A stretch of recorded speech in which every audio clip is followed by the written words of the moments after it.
Hi, I'm Tamara from mooglyblog.com, and in this video, I'm going to be demonstrating how to crochet the Fab Flower Basket, which is a free pattern you'll find on mooglyblog.com. Simply go to your favorite search engine and type in Moogly Fab Flower Basket, and it should pop right up. As you can see, this basket stands up strong and tall all on its own. Let's get started.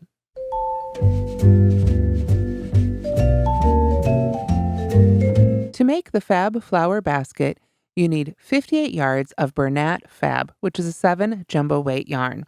You can see here I have just a little bit left of each color. This is what the label looks like. You'll also need a 15 millimeter or 16 millimeter hook. Whichever one you have should work fine. This one is by Furls. It's also always handy to have some stitch markers. Now, as you can see, I don't quite have enough of the yarn left to make another basket, so I'll be using a substitute yarn today. However, that yarn is discontinued. So when you make this basket, you'll want to look for new Bernat Fab. Let's go ahead and make a Fab Flower Basket. We start out by making the base. However, we won't make the whole thing before we add the yellow top. So as you begin, make sure you have a stitch marker handy. So I'm going to use this red color to substitute for the blue for our base. Of course, you can use whichever colors you like. I'm going to start by making a magic circle. And with jumbo yarn, this can be a little tricky, so take your time with it. I'm going to go over the finger of my non-hook hand twice towards me, just like that. Then I'm going to insert my hook underneath both of those loops as best I can. Again, jumbo yarn can be a little tricky. It can be a little clumsy, so take your time with it. I'm going to attempt to grab that yarn right there and pull it forward just a hair. Yarn over and pull a loop through. Now, going back to our instructions, I'm going to chain one. I'm going to pull my finger out. Since it's a jumbo yarn, I can kind of hold all this together. Chain one, and then I'm going to work 6 single crochets into the ring. When I do that, I want to make sure that I go into the ring and catch that tail inside my stitch. Now, as you start stitching, if your tail turns out to be a little too small, go ahead and start closing up that ring a little bit ahead of time. Now, the base of this pattern is worked in a spiral, so I want to make sure again, to have that stitch marker handy. Now, this is great big jumbo yarn, so I'm probably only going to mark that front loop, but that's enough to let me know this is the first stitch of the round. Since we're not going to join, keeping the first stitch of the round marked as you go is going to be extra important. So there's 1 single crochet. I need a total of 6. So I'm going to just go back into that loop and add stitches until I have a total of 6 single crochets. Now you can already see how short my tail end is there, how it really wants to pop out and not be included. So I'm just going to go ahead and close up my ring a little bit, but still leave enough room to keep getting in there and adding stitches. All right, so once you've got your 6 single crochets in there, you can go ahead and pull on that tail end to close it all up. Now, as I mentioned, we're working this section in a spiral, so we're not going to join with a slip stitch. So as we continue to work around, we're going to make sure to move that stitch marker up to the first stitch of each round. For round 2, we work 2 single crochets in each stitch. Now, since we haven't joined, we don't need to chain 1. We just go right into that first stitch and make our single crochet. And at this point, that tail end can hang out on the back of our work. We're done with it for now. Now that I've made that first single crochet for round 2, I'm going to go ahead and grab that stitch marker and move it up into the stitch I just made. With spirals, it's far too easy to lose your place otherwise. Now, as I said, for this round, we're working 2 stitches in each stitch, so I've made 1. I need to go back into that same stitch for a second single crochet. And then I'm going to continue my way around, working 2 single crochets in each stitch. Remember, we're working in a spiral, so do not join with a slip stitch when you get to the end. So here I am at the end of round 2 with a total of 12 stitches. Now we're ready for round 3, which is just a simple flat circle increase, which means we single crochet in the next stitch and 2 in the one after that. 1, 2, 1, 2, all the way around. So this should give us a total of 18 stitches at the end of this round. Once again, though, as soon as I make that first single crochet, I'm always going to be sure to move that stitch marker on up to the stitch I just made. There we go. So that's 1 single crochet in that stitch. So that means we get 2 in the next. You can see I'm really kind of having to work tightly here And that's on purpose. We want our fabric to be nice and tight like this so that our basket stands up and has some stiffness to it. Now we begin that repeat again. 1 in the next stitch and 2 in the stitch after that. 1 and 2. If you find, as you're working with this big, thick yarn, that your project is cupping up a lot, make sure to give it a tug. Just give it a little, I call it hand blocking. Pull it out nice and straight, but also make sure that as you make your stitches, you lift that hook up all the way through each stitch before you begin the next one. Continue on around, and you should have 18 stitches at the end of round 3. So here you can see I'm done with round 3, and we're ready for round 4. Round 4, we're going to continue to increase for another round, but this time we're going to put our increase right at the beginning. So we have 2 single crochets in the next stitch, then single crochet in each of the next 2 stitches. So 2, 1, 1, 2, 1, 1, all the way around. Let's go ahead and do the first set together. Once again, I'm going to get that stitch marker ready to put in my first stitch. There we go. Go ahead and mark however you can mark it. Like I say, with this great big yarn, just the first loop is plenty. It lets me know where I'm at. So we want to put a second stitch in that stitch, and then 1 single crochet in each of the next 2.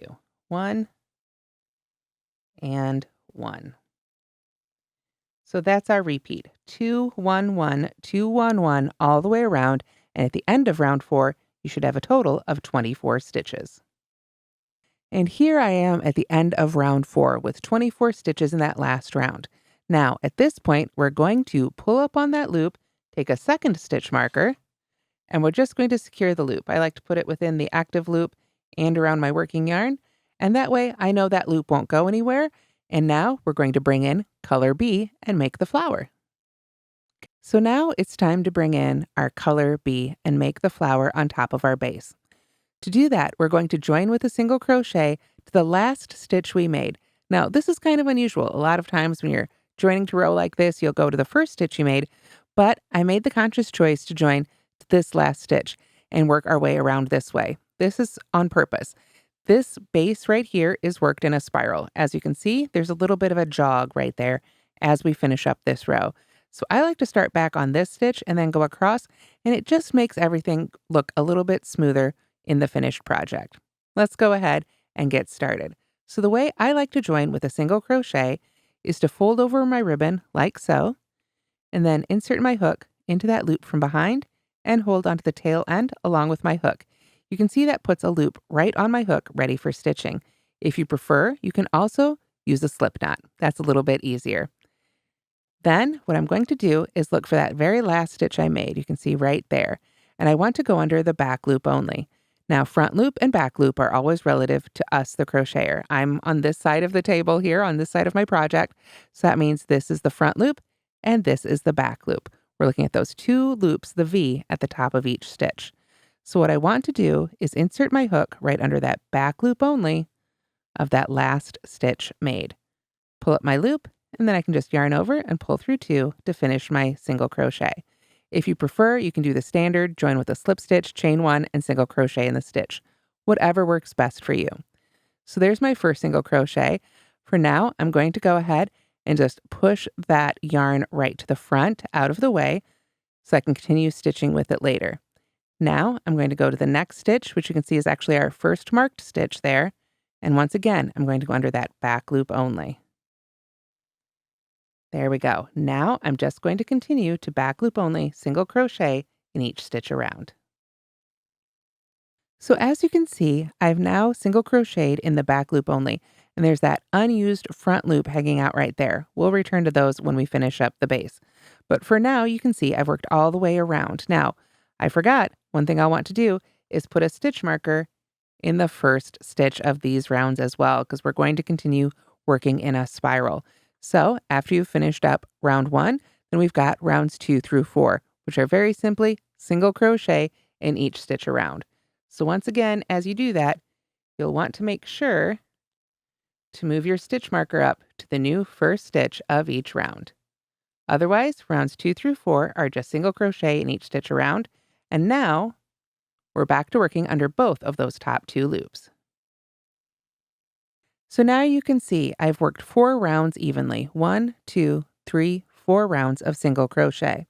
So now we're ready for round 5 of making the flower, our last round with our top color before we go back to the color still attached for our base.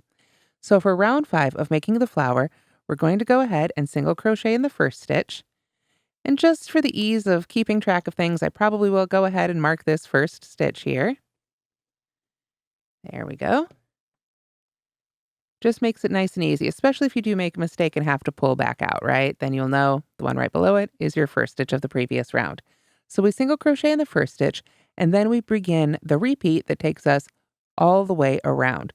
We skip the next stitch and work 5 double crochets in the stitch after this. This creates that scalloped look at the top of our flower to create sort of the look of the petals.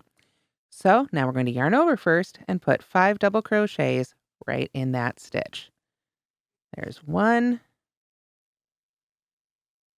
2. You'll find they're a little bit slower with this big yarn, but wow, do they take up a lot of space, right? 3, 4, and 5. These are some big, bold petals for our flower basket.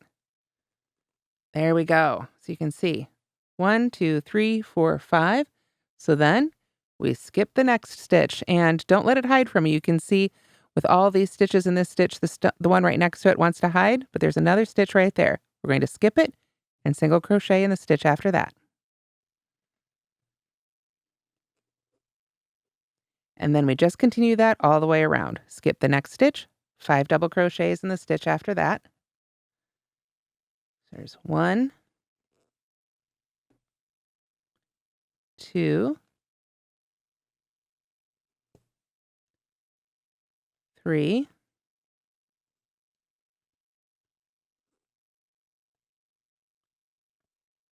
4, and 5. Then once again, we skip the next stitch and single crochet in the stitch after that. Skip the next stitch, 5 double crochets in the next stitch after that. That'll take us all the way around so that we can skip that last stitch before there and join to the first single crochet we made. So I'll keep adding my petals, and I'll see you as we work our way around. All right, so you can see I've worked my way around. There's 1 stitch left before our marked stitch. So that's the stitch we skip at the end of our repeat, and then we want to join to that first single crochet of the round. Now, the way I like to do this is to create what I call a seamless join. So I'm going to go ahead and cut my flower color yarn here. Remember, our base is still attached. We're going to go back to that here in a moment. Let me get that out of the way. And then I'm just going to pull up on the loop here so that I can put the end on a yarn needle. So there is a variety of different yarn needles on the market. And if you can't find one big enough for the Bernat Fab yarn, which is a little bit thinner than this, but still a very jumbo yarn, then you can use your hook or your fingers, or sometimes even a smaller hook is a little bit easier to help you do this, as well as weave in your ends. Whatever works best for you. So what I'm going to do with my end now is I'm going to send it under both of those loops of the first stitch, the one I want to join to.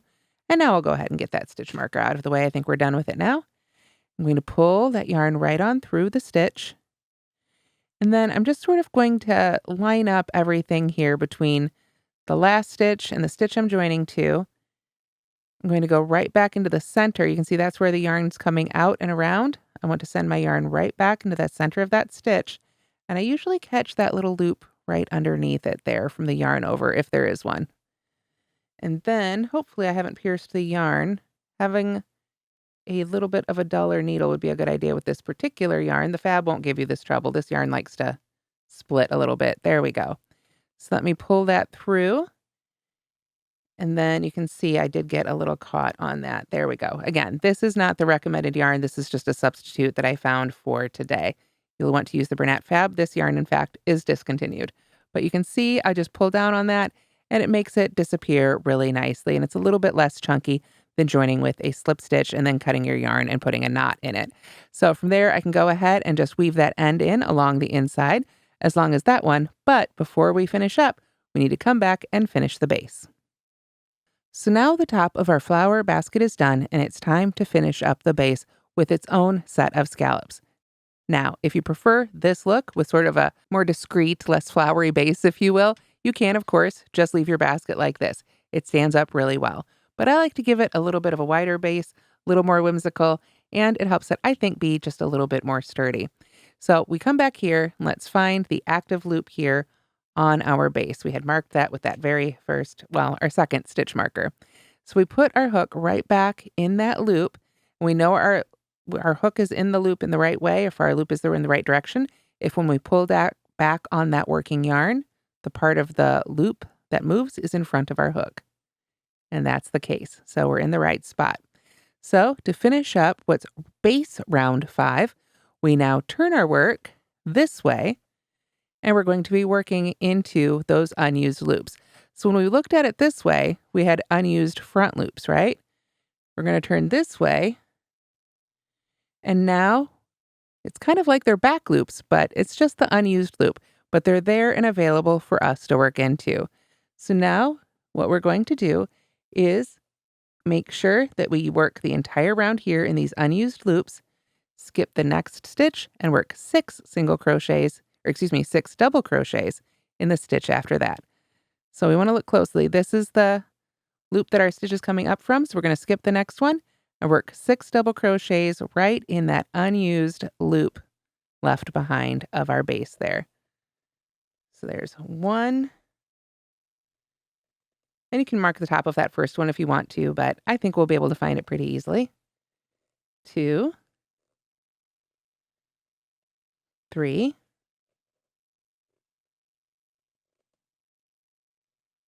4,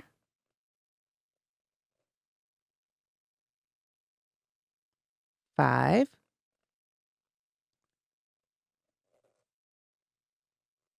and 6. And you may wonder, well, gosh, why did she use 5 up here and 6 down here? Well, up here, we weren't really increasing. We were just moving up. Here, we still have a little bit of increasing to do, essentially, working our way around the basket. So for these, we put 6 in there. We've got 1, 2, 3, 4, 5, 6. Then, after we've put those 6 stitches in there, we skip the next stitch and single crochet in the stitch after that. There we go. Then skip the next stitch and work 6 double crochets in the stitch after that. So it's just like what we did at the top, but now we're working 6 double crochets rather than 5 because we're still sort of spreading out around the base of our basket. So let me get the second one in here.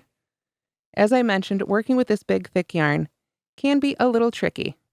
You can see, if you're familiar with my other videos, you'll notice I'm holding my hook very differently. Normally I hold it like this, but when I'm working with a jumbo yarn like this, I tend to switch to the overhand. You can hold your hook in whatever way works best for you, but it may be different than the way you normally do it. So don't be afraid to try a different hook hold. Also, anytime you're working with a big, thick jumbo yarn like this, especially when you're making a stiff project like this one, you can see how I'm really pulling through and using my arm muscles and my hand muscles to make these stitches. Don't be afraid, take a break and do a little bit of stretching and protect your arm and hand health. Let's see, we've got 5. I've got 1 more to make in this one. Oop, there we go. Take our time and pull that through. And then once again, we skip the next one and single crochet in the one after that. Like I said, just like we did around the top, but now we're doing it around the bottom and with 6 double crochets. You can see how that allows it to lay out flat and gives us a really nice sturdy base for our basket. So coming back to our original, we work those sets of 6 double crochets around until we join to that first single crochet, just like we did back at the top. Now, one question I've gotten a lot of about this pattern and about this yarn is, can it be used as a microwave bowl cozy? This yarn is made of 100% polyester, and the melting point of polyester fabric is just under 500 degrees. So I probably wouldn't put this directly in the microwave, but assuming your products or your bowls and, things don't come out of the microwave at over 500 degrees or at 500 degrees, you can probably put it in there. Indeed, if it was 500 degrees, I'm not sure how you'd pick it up out of the microwave to put it in the project. So I wouldn't put this yarn in the microwave itself, but if you wanted to use it for a bowl cozy for something that's come out of the microwave and isn't super 500 degrees melting hot, then it should be just fine. And that's how to crochet your very own Fab Flower Basket. Thanks so much for watching, and don't forget to like and subscribe.